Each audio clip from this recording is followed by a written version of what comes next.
Olá, internetospectadores, eu sou o Bruno Germano. Em abril fez um ano que eu estou trabalhando 100% remoto. Esse vídeo é sobre o que eu aprendi trabalhando nessa modalidade esse último ano. Faz um ano que eu estou trabalhando como engenheiro back-end de uma grande empresa de streaming aí. Eu programo na grande maioria do tempo com JavaScript, mais precisamente com Node.js, mas eu também programo bastante coisa em Python, em Bash, e faço muitas automações com Continuous Integration, Continuous Deployment, AWS, Cloud, todas essas coisas loucas aí. Eu tentei resumir nesse vídeo as principais coisas que eu aprendi trabalhando desse jeito nesse último ano, cometendo erros, me frustrando, me estressando, sei lá, ser nômade digital é muito mais caro do que dizem por aí. Sempre quando eu falo que eu tô trabalhando remoto, a primeira ideia que vem na cabeça das pessoas é que eu sou um nômade digital. O conceito de nômade digital surgiu há mais ou menos uma década, que foi quando as pessoas começaram a perceber que elas não precisavam ir para um escritório para trabalhar. O próximo passo foi muito óbvio, foi começar a viajar o mundo, já que você não precisava de um endereço para ir trabalhar, então você conseguia trabalhar a qualquer lugar conectado na internet. O próximo passo ainda foi descobrir que você não precisava nem de um endereço fixo para poder viver e trabalhar, e aí surgiu esse conceito do nômade digital, que são as pessoas que trabalham com tecnologias digitais e viajam, conhecem várias cidades, vários países e tudo mais. Então, quando eu falo que trabalho remoto, as pessoas me ligam direto a um nômade digital, que são essas pessoas que podem viajar e trabalhar de qualquer lugar do mundo. E eu realmente posso. Para qualquer lugar que tiver internet, eu levo meu computador e eu consigo trabalhar. E na grande maioria das vezes, a firma e o pessoal da firma que trabalha comigo nem percebe que eu estou em cidades diferentes, em lugares diferentes, às vezes até em países diferentes, se eu não disser para eles. Hoje em dia, esse termo nômade digital tá muito na moda e todo mundo quer trabalhar e viajar o mundo, então todo mundo quer ser nômade digital.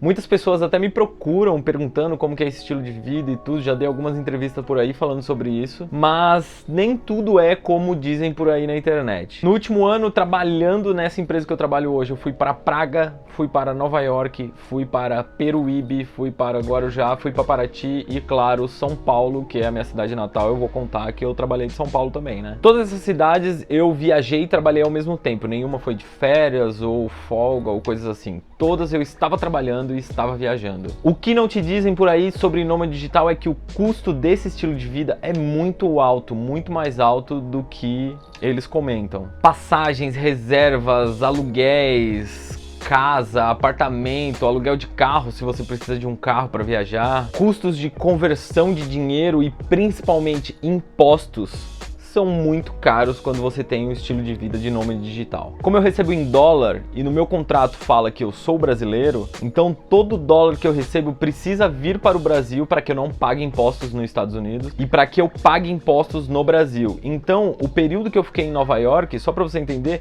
o dinheiro era pago dos Estados Unidos para minha conta no Brasil. Da minha conta do Brasil eu precisava jogar ele de novo para os Estados Unidos para que eu pudesse gastar em dólar. De novo, pelo contrato que eu tenho, eu preciso trazer o dinheiro para o Brasil, transformar em reais e pagar os meus impostos no Brasil. E aí, quando a gente fala de imposto no Brasil, todo mundo já sabe essa história, né? Na ponta do lápis, para mim, é muito mais barato eu morar em São Paulo do que morar pelo mundo viajando e tudo mais. Claro, eu não conheci todos os continentes para falar quanto custa em cada continente, mas pela minha experiência nesse último ano, é muito mais barato morar em São Paulo. Então o que a gente faz? A gente tem períodos de nomadismo digital pelo ano. Só para vocês terem ideia, nesse último ano inteiro, apenas 4 meses a gente não viveu em São Paulo, todos os outros a gente viveu em São Paulo. Outro custo que ninguém te fala e é até difícil descobrir o valor sobre isso é o custo de se manter em movimento.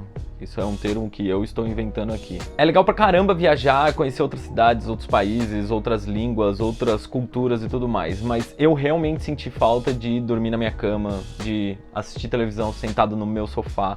Realmente senti saudade dos meus gatos e de ficar sentado com eles no meu sofá. Eu realmente senti falta de ver meus amigos, de ver minha família, de fazer um churrasco com só pessoas que eu conheço. Esse custo de você ficar mudando de cidade, de você conhecer pessoas novas e tudo mais, é muito difícil de falar quanto custa e, claro, cada um vai ter o seu valor. Mas eu acho que a gente encontrou o equilíbrio ideal para viver nesse nomadismo, não nomadismo digital. Outra lição que eu aprendi no último ano foi que trabalho remoto não quer dizer home office. Isso foi uma das lições talvez mais duras que eu aprendi no ano passado. Os primeiros meses eu passei grande parte, se não a total parte do tempo trabalhando de casa, dentro do meu home office, dentro desse lugar aqui, ó. É aqui que eu trabalho. Até o momento que eu vi o meu humor mudar, meus níveis de ansiedade aumentar, eu ficar muito irritado e aí ou eu brigava o tempo todo, discutia o tempo todo com as pessoas, ou eu ia pro outro extremo, eu não falava nada com ninguém durante horas. Até que uma amiga minha, que conhecia muito bem tanto eu quanto minha esposa, conversou comigo e me propôs trabalhar num coworking. E aí ela falou, ó,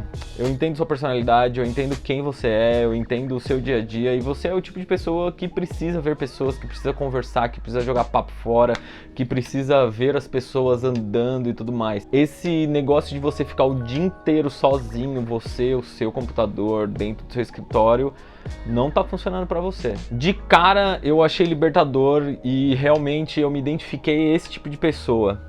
Eu tinha aprendido alguma coisa sobre mim que ia ajudar a resolver o problema que eu tava passando. Mas, por outro lado, eu fiquei pensando, eu vou ter que pagar um cowork para trabalhar, ou eu vou ter que, sei lá, alugar uma mesa, alugar uma sala para que eu possa continuar trabalhando e de bom humor e tudo mais. E aí isso começou também, de novo, me dar um pouco de ansiedade. Mas foi aí que eu aprendi que trabalho remoto não é sobre trabalhar em casa, ou trabalhar no escritório, ou não trabalhar no escritório. É muito mais amplo do que isso, é você trabalhar de qualquer lugar, de onde você quiser.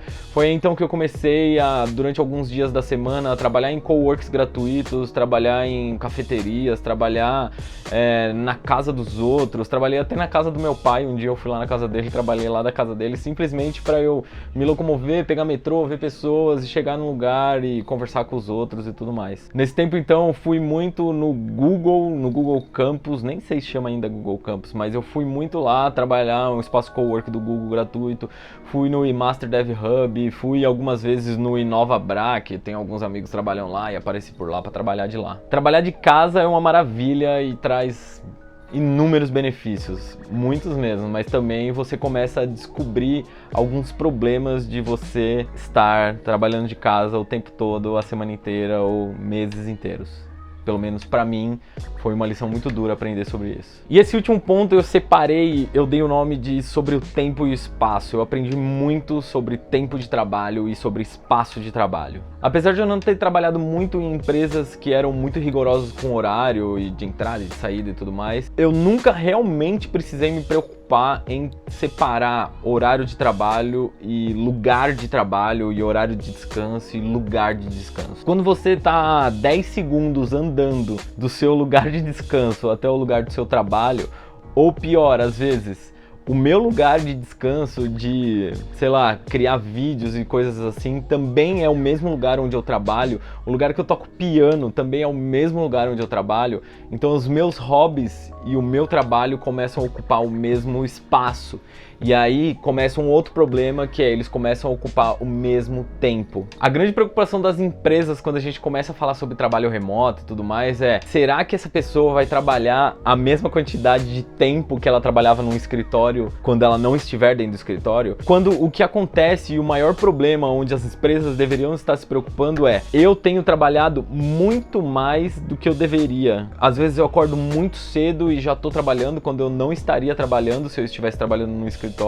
E às vezes é muito tarde, eu me pego também trabalhando e fazendo coisas do trabalho, quando se eu estivesse dentro de um escritório eu já não estaria mais trabalhando, eu estaria dentro da minha casa fazendo qualquer outra coisa. Esse gerenciamento de tempo e espaço também foi uma coisa muito dura de aprender, e eu acho que talvez essa é a única que eu não tenho aprendido completamente. Tem dias que eu trabalho certinho, nos horários certos, nos lugares certos, mas tem dias que eu trabalho com certeza mais do que 10 horas, porque eu acabo me pegando, vindo no computador para assistir um vídeo no YouTube ou qualquer outra coisa aleatória assim, me pego lendo e-mail do trabalho, revisando algumas pull requests e coisas assim, quando eu não deveria estar fazendo isso naquela hora. Como eu disse, essa lição ainda é um aprendizado que eu estou descobrindo. Eu já descobri que estou com horários e lugares confusos, estou tentando resolver isso, mas Ainda não tenho a solução completa, quando eu tiver eu digo pra vocês. Vou deixar aqui relacionado então um vídeo da nossa passagem por Praga, foi muito legal, a gente passou uns 15 dias lá.